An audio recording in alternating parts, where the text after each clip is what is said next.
Welcome to Maxcraft Avionics product review. My name is Steve Nunn, Director of Business Development, and today we're featuring the L3 Lynx NGT 9000 transponder and multifunction display. We were the first to install this product in Canada, and we took that opportunity to do an in-flight video with our customer.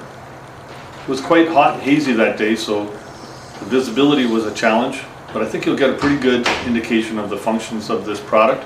And although the video didn't capture the screenshots that well, we did do some insets to help you along. Hope you enjoy the video.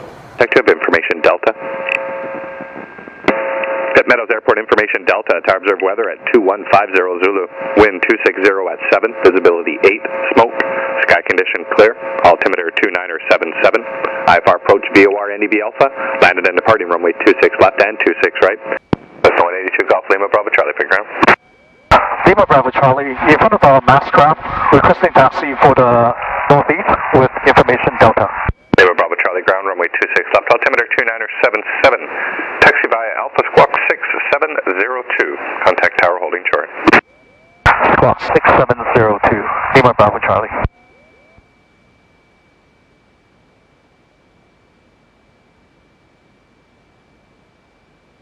Like you kind of already know your way around the L3 Lynx. Did you play with it on the iPad app?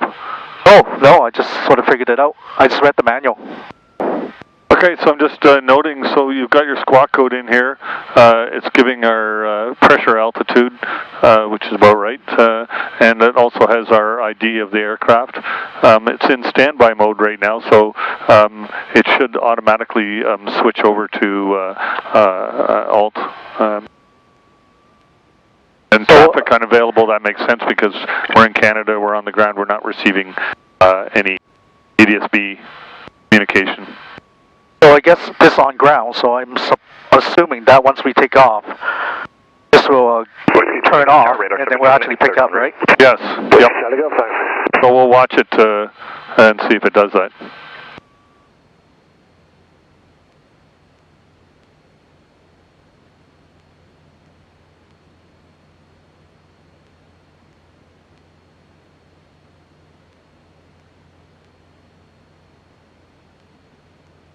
It did switch over to alt automatically. Oh, it did, eh? Good. One less pilot thing to do in the critical phase of flight, right? Hey.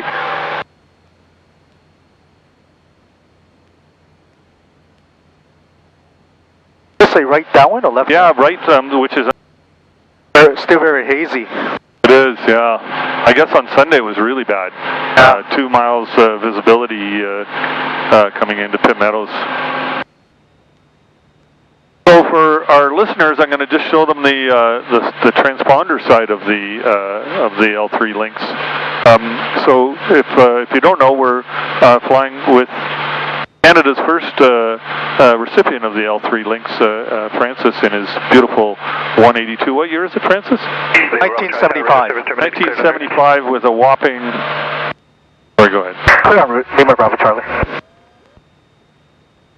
With a whopping how many hours? About 550. Amazing, and it's in great shape. And ground beaching gear plus so we've just I'm gonna just turn this down a little bit. So we've just put a new stack in for him, obviously with the GTN 750, the L3 Lynx transponder, the Garmin GNC 255 Navcom, and a Garmin GMA 340 audio panel. And what else did we do? We put an ELT in here. That's correct, yep. And we dyed the plastic panel to a more modern black, and fixed a couple little snags for him here and there. But really what we wanted to show was the new Lynx transponder. So you can see France has been given a squawk code of 6702. If we wanted to, we've got a dedicated button to squawk VFR. And what we did notice on the takeoff was it went from ground to alt mode automatically, which sure makes it nice for the pilot. No more calls from tower to recycle your transponder. And then we've got an ident button. But the beauty of this really is it's a multifunction unit, and I think it's really the reason that Francis got it, so that he would be both ADS-B compliant outbound, get the ADS-B in weather and traffic when he's in the U.S., and of course sea traffic. Any ADS-B to ADS-B aircraft will show up on here. We may get lucky and see one. And it's also multifunction display, so we can, since we don't really use the transponder too often in flight, what we can do here is display two different things. So we're still showing the code up on the top. Can you see what I did there, Francis? Just scroll that to the left. Okay. So at any time, if they ask us to change the squawk code en route, unlikely, but if they do, we just hit the transponder button and and we're back in there. But now it's effectively giving you two MFDs in one, albeit small, but for things like traffic awareness, it's great. And then on the right side, we have different types of weather we can look at. And we can look at METARs and TAPs if we were picking any weather up. So we're at 2,200 feet. We may get lucky and see something, or we may not. We'll just have to see if we're close enough to the U.S. or not.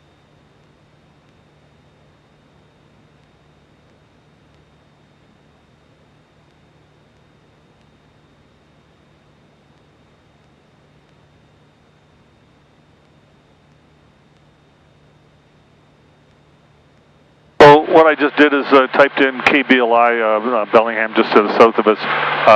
If we were fortunate enough to be picking up some weather, we'd see the METAR for that. We'd probably have to fly a little closer to the border, but not seeing anything right now, but you get an idea of how it would be displayed. So we had a little bit of traffic there at the 12-mile radius. I've got it zoomed way out, Francis. So we did see a little bit there. Oh, we did, eh? It just flashed on for a little bit and came off.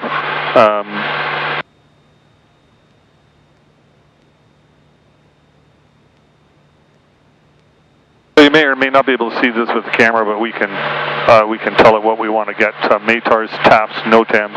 As I said, we're not necessarily getting any of it, but you'll find the METAR most useful because flying en route, you want to see if the weather's changing. Right.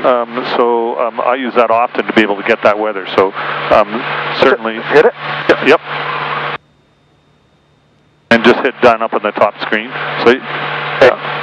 And so so I've got that in there. And then at any time you can always hit the dedicated traffic button if you're getting traffic calls, but right now, there you go. So now that does two things. That puts the dedicated traffic screen on the right side and gives you your transponder page back. Okay. So, that's probably going to be the way you're flying. And then if you're watching the weather, you're going to move the traffic to the left and your weather to the right.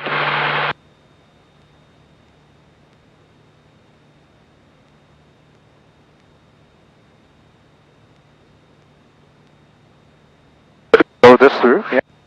He's already got it figured out.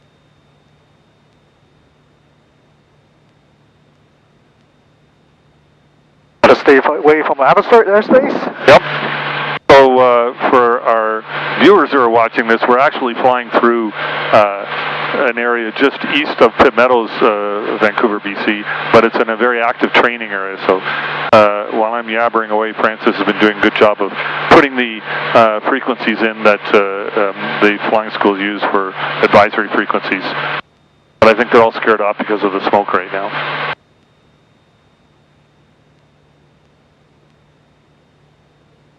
So we can see our GPS is working, Francis, because we're obviously in the right position. There's our airports, Abbotsford, Chilliwack.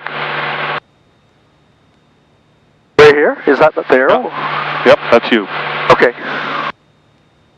So even if you're not picking up ADS-B weather, you have a map. Now, albeit you've got a much better map here, but it at least still gives you some little bit of situational awareness of where your airports are. Right. And then once we're a little further down, you'd be able to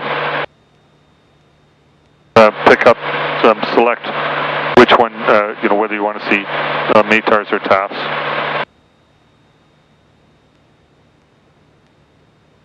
So there's a winds aloft page.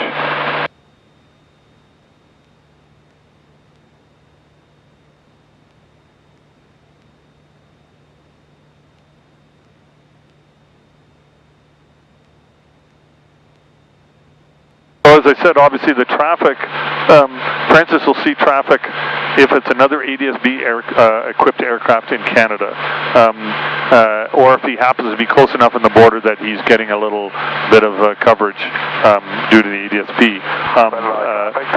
But he also has the option of putting an active traffic system in this down the road, and then 1,800 feet heading westbound. it would look after both of those, both active traffic and ADS-B traffic, and merge those together and work both in Canada and the U.S. Where is he? Oh, now we've got a piece of traffic there. Oh, this one here? Yeah. In front of us. So that's Air Canada Flight 008. Does it tell? But it says it's 200 feet above us and descending. That's not Air Canada, that's for sure. Where does it say 200 feet plus? Yeah, +2. Okay. +1 now. Okay. And descending. Okay. But he's still, I've got this zoomed way out, so he's, oh no, actually that probably makes sense because he's landing that's 24 miles, 22 miles out, so yeah, that's an Air Canada flight landing at YVR. Oh, wow. So there's a great example of it actually working. I better put this camera back down. Delta to observe weather. So we've called up hit the button on here to get the flight information, and Air Canada Flight 008. 400 feet below us, we're at 1900, so yeah, he's on approach into YVR. Despite the smog, we're out in a pretty sunny day. That screen's not washing out even the slightest. Oh, no. Did it see? Meadows Tower, this is Cessna 182, Golf Lima Bravo Charlie. Cessna Golf Lima Bravo Charlie, Pet Tower. Lima Bravo Charlie, just north of Fort Langley at 2,000 feet, inbound for landing with information Delta. Lima Bravo Charlie, Tower, squawk ident, runway 26 left, altimeter 2976, occurred straight in, report to Hammond Mill. Oh, hit the transponder button. Lima Bravo Charlie, radar identified. Lima Bravo Charlie.